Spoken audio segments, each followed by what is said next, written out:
కొత్తగా ఏర్పాటైన police station పెద్దగా కేసులు లేవు, మామూలు రావు. దీంతో అక్రమ సంపాదనకు అడ్డదారులు ఎంచుకున్నాడు ఎస్ఐ. గతంలో మామూలకు అలవాటు పడిన ఆయన స్థానిక ఓ వార్డు మెంబర్ కమ్ రియల్ బ్రోకర్తో చేతులు కలిపాడు. పక్కా స్కెచ్ నోట్ల మార్పిడి ముఠాపై దాడి చేయించాడు. కంచే చేను మేసే విధంగా లక్షల రూపాయలను దోచేసుకున్నాడు. చట్ట వ్యతిరేక కార్యకలాపాలపై నిఘా పెట్టాల్సిన పోలీసులు కాసులకు కక్కుర్తిపడి అడ్డదారులు తొక్కుతున్నారు. పెద్ద నోట్ల రద్దు తరువాత కరెన్సీ మార్పిడి ముఠాలు యథేచ్ఛగా తమ దందాను కొనసాగిస్తున్నాయి. 2000 కోసం సామాన్యుడు గంటల తరబడి బ్యాంకులు, ఏటీఎంల ముందు పడిగాపులు కాస్తుంటే నోట్ల మార్పిడి ముఠాలు మాత్రం లక్షల రూపాయలను గంటలో మార్చేస్తున్నారు.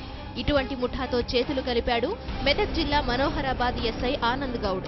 మండలంలోని కాళ్లకల్కు చెందిన స్థానిక వార్డు సభ్యుడు ఎర్ర వెంకటేశం మరికొంతమందితో చేతులు కలిపి హైదరాబాద్కు చెందిన వ్యాపారుల నుంచి డబ్బు దోచుకెళ్లారు.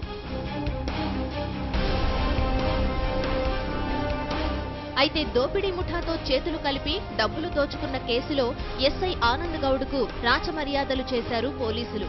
ఆనంద్ గౌడ్తో పాటు మరో 4గురిని అరెస్టు చేసి గజ్వేల్లో న్యాయమూర్తి ముందు ప్రవేశపెడుతున్నట్టు తూప్రాన్ డీఎస్పీ వెంకటేశ్వర్లు తెలిపారు.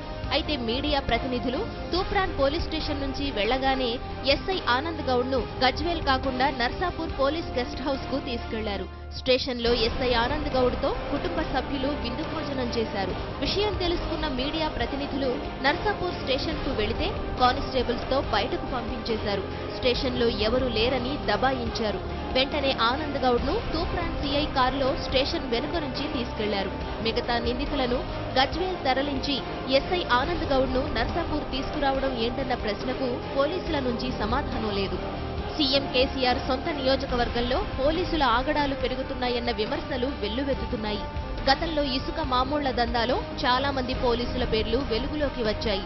అయినా ఎటువంటి చర్యలు తీసుకున్న దాఖలాలు మాత్రం లేవు. ఇప్పటికైనా ఉన్నతాధికారులు సీరియస్ గా దృష్టి సారించి పోలీసుల ఆగడాలకు చెక్ పెట్టాల్సిన అవసరం ఎంతైనా ఉందని స్థానికులు అభిప్రాయపడుతున్నారు. భార్గవ్ రెడ్డి, సాక్షి టీవీ, మెదక్.